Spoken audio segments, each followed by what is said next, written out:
In the 1890s, the British were trying to conquer Afghanistan and it was becoming a severe challenge. A revolt breaks out towards the end of 1897 and Afghan tribesmen rally in the tens of thousands to the rebel banner. They begin to march towards British forts to push them out of their home. Soon a rebel army arrives at a series of British forts and the fight begins. It's the morning of September 12, 1897, and the British see an army on the horizon. The British forces are locked away in Fort Lockhart and from there they see a massive army on the horizon, numbering some 10,000 to 12,000. The British are dangerously outnumbered and they prepare for a siege. A signaling outpost some miles away, called Saraghari, is manned by 21 Sikh warriors. The Sikhs are informed that an army numbering 10,000 is quickly approaching. The Sikhs request help, but the British inform them that they cannot assist, as they cannot leave the fort unguarded. They board up the gate, get ammunition stockpiled, and prepare to defend their small compound from an overwhelming force. The Afghans send a massive charge to overwhelm the fort, but disciplined and accurate rifle fire from the Sikh warriors is enough to break the charge and send the Afghan warriors running. A second charge appears. This time the Afghans come in even greater numbers. The Sikh fire is unable to break the enemy lines and before too long, the Afghan tribesmen are climbing over the walls. A tough melee fight ensues with rifle butts, swords, and bayonets. Again though the Sikhs hold, killing hundreds, they turn back the massive force and maintain control of the fort. The Afghan forces have taken significant losses, but several Sikhs have died as well. Bhagwan Singh is the first to be killed in the fighting and his body is taken to the courtyard. Another warrior named Lal Singh is wounded and out of the fight. Now the Sikhs are down to 18 fighters. The battle continues.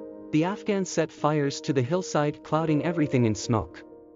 The signalman soon gets word that a formation of Afghan warriors is approaching the fort from the side, hidden by the smoke. It's too late, the Afghan warriors are in the compound. Ishar Singh along with a few of his men charge the Afghans and another round of brutal hand-to-hand fighting breaks out inside the compound. The Sikhs are relentless and skilled, killing hundreds of attackers and holding their own despite being overwhelmed. The Afghan warriors keep coming, though, and the Sikhs are being worn down. Pretty soon the outer walls crumble and the Afghans capture that portion of the compound. Ishar Singh knows things are desperate. He orders his men back to the inner compound to mount a defense. He knows that if they turn their backs and run they will be cut down. In a moment of utter bravery, Ishar Singh orders his men back and then single-handedly charges the approaching Afghan army.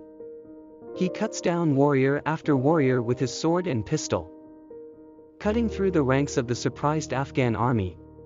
After a few seconds, Ishar Singh is overwhelmed and killed, but he has bought his men the time they needed to fall back. The Sikhs are now defending their fallback point, but the situation is hopeless. The Afghans start chopping at the wooden gate with axes and swords.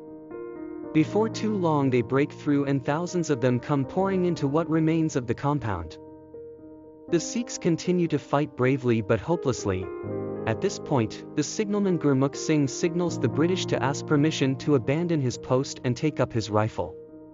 The order is approved and he calmly puts away his signal gear, takes up his rifle, and fixes the bayonet. By now, he is the last living Sikh in the compound. The British look on as he moves to defend the door to the small building he was stationed in. The door breaks and enemy charges in. Gurmukh Singh cuts down one, then two, then three, and then finally 18 Afghan warriors. The men retreat and Gurmukh Singh continues to hold the building. More charge in and he kills another 20 Afghans as the British cheer him on, watching his final battle from the fort using telescopes. Alone and cut off, Gurmukh Singh killed 40 enemy warriors in only a few minutes. The Afghans are terrified by this. Unwilling to try and take the building again, they set it on fire. The battle was over, the compound was taken and the Sikhs had lost.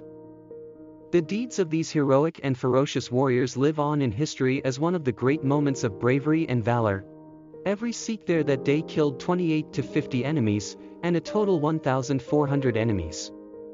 This story is true and the men are real.